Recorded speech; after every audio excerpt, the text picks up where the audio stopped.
종목 공개 바로 해볼까요? 네, 좋습니다. 과연 씹힐지 아니면은 이를 부러뜨릴지 네. 한번 확인해 보도록 하겠습니다. 종목명 공개해 주시죠.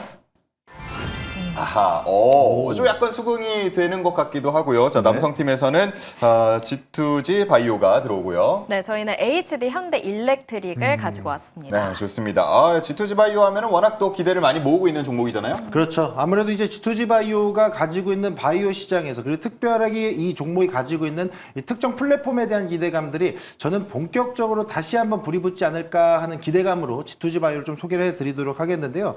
아시겠지만 이제 G2G 바이오의 핵심은 이 이노램프라는 기술이에요. 뭐 우리가 계속 시장에서 이야기할 때 흘려 들으셨겠지만 장기 지속형 주사제에 대한 플랫폼을 생각하시면 됩니다. 우리가 뭐 비만약을 맞든 어떤 특정 이 약을 맞을 때 여러 차례 매일 놓게 되면 이게 또 이 수요층이 또 많이 둔화되고 이게 또 힘들어진단 말이죠. 그렇다 보니까 필요로 하는 사람들에게 조금 더 원활한 대응을 하기 위해서 한 번 맞으면 한 달 내지 두 달, 세 달, 네 달 이게 조금 더 길게 유지될 수 있는 플랫폼을 갖고 있는 게 이 G2G 바이오가 되겠는데요.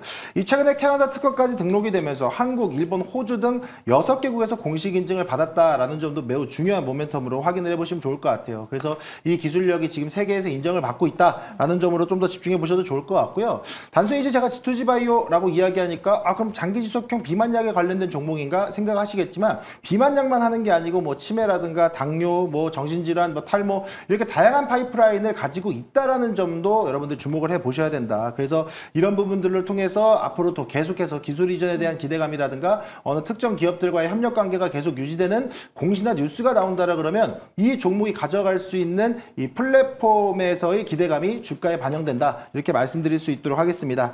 다만 이제 G2G 바이오를 보셨을 때 최근에 주가가 상당히 많이 하락했어서 이거 괜찮은가 하고 우려하시는 분들이 있으실 수도 있을 것 같은데 이거는 이제 모든 기업마다 이런 흐름은 나올 수밖에 없다. 뭐 때문이었다? 무상증자 물량 때문이었다라는 거. 그래서 오늘 그게 또 상장이 되는 날이었다 보니까 단기 매물이 좀 많이 쏟아진 상태였어요. 그렇다 보니까 단기 매물이 쏟아지고 나면은 항상 무상증자 물량 소화 이후에는 다시 한번 주가가 원래 자리를 찾아가는 흐름들이 나오다 보니 여기에다가 이제 이 시장의 불확실성, 이 유상증자에 대한 무상증자에 대한 불확실성 없앴고 그럼 여기에서 플랫폼에 대한 재료, 기술이자에 대한 기대감이 붙는다. 저는 충분히 반등 나온다. 게다가 지금 또 하나 기대하는 것은 어쨌든 제약바이오는 금리 인하에 대한 수혜주 그리고 찬바람이 불면 바이오를 사라라는 시장의 관심이 많이 붙을 정도로 이 최근에 관련된 종목들의 순환매가 빠르게 이루어지고 있잖아요. G2G 바이오가 무상증자 물량을 소화하는 동안 쉬었던 만큼 저는 더 큰 상승세가 나오지 않을까 하는 기대감이 있어서 G2G 바이오 주목해 보셔도 좋다 말씀드리도록 하겠습니다. 네, 좋습니다. 뭐 차트를 살짝 보면서 가격 전략도 내어주시면 좋을 것 같은데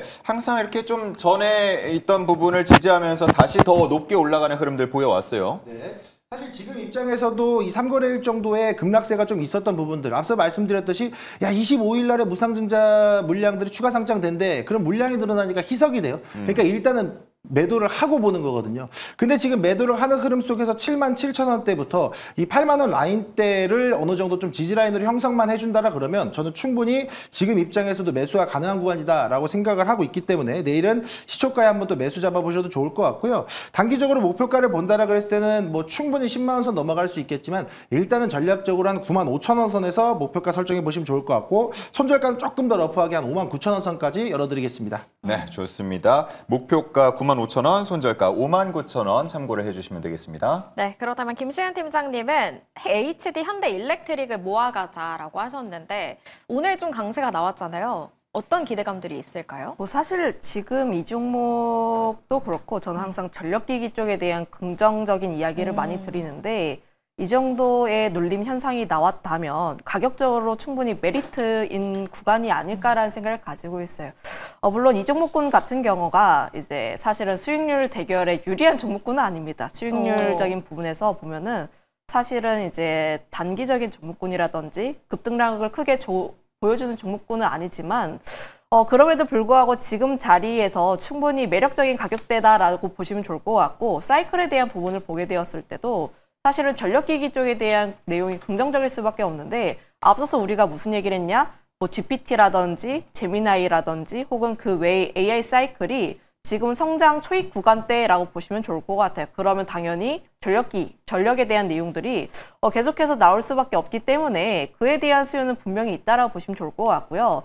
지금 뭐 이들 기업이 계속 변압기를 찍어내더라도 사실은 수요가 훨씬 더 높습니다. 한 지금 풀캐파로 돌리더라도 이제 수요 같은 경우 50% 이상은 조금 더 높다라고 보시면 좋을 것 같아서 여전히 사이클 같은 경우가 장기 사이클이지 않나라는 생각을 가지고 있어요. 그러면 여전히 공급에 대한 내용들이 부족한 상황이라 보시면 좋을 것 같고 수요는 계속 올라와 준다면 결국 이런 점들을 감안했을 때 산업적인 부분에서 크게 문제가 없다면 지금 자리에서 매수를 하셔도 좋지 않을까라는 생각들. 그리고 수주잔고 역시도 10조 원을 돌파를 했는데 이런 점들을 감안했을 때 내년도에 대한 성적 역시도 함께 기대해 볼 수 있지 않을까라는 의견도 한번 드려보도록 하겠습니다. 또 최근에 증권사에서 목표가 상향 리포트도 나왔더라고요. 팀장님께서는 목표가를 어디까지 좀 바라보실까요?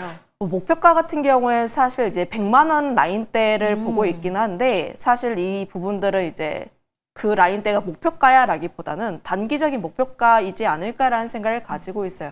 사실 이 종목군 같은 경우가 전력기기 전반적으로 보면은 외국인들의 수급이 가장 중요한 라인대는 맞습니다. 네. 외국인들의 수급이 이제 핸들링을 하는 섹터라고 보시면 좋을 것 같은데 특히나 이 종목군 같은 경우에는 이제 매수를 하실 때 저희는 이제 내일 시초가에 접근을 하지만 외국인의 매수가 꾸준하게 들어오는지 여부를 보시면서 분할적인 매수로 한번 보시는 게 맞지 않을까라는 생각을 가지고 있고요. 손절 라인대 같은 경우에도 58만 원 라인대를 제시드렸는데 이게 이제 목표가도 좀 높고 손절 라인대도 좀 이제 너무 밴드가 넓은 거 아닌가라고 제시를 드릴 수가 있을 것 같긴 한데 사실 이 종목은 저는 지금 상황에서 손절은 없다라는 생각을 가지고 있어요. 좀 눌리면 눌릴수록 좀 계속해서 관심 있게 봐야 하는 구간대가 아닌가라는 의견 드려보도록 하겠습니다. 그야말로 정말 모아가야 하는 시점이 아닐까 싶은데 네. 저희 여유 보셨죠? 수익률 대결에는 유리한 종목은 아닐 수 있지만 그러니까요. 가지고 왔다. 네, 저 네. 귀에도 그 얘기가 딱 들렸습니다. 그래서 수익률 대결보다는 정말로 우리 시청자분들을 네, 위해서 수익을 엄선한 위해서. 종목을 그럼요. 이렇게 소개를 해준다. 모아가자, 천천히 모아가자. 뭐 올해 말도 네. 내년도 모아가자 이렇게 말씀을 해주신 것 같은데 저런 여유 부럽습니다. 네.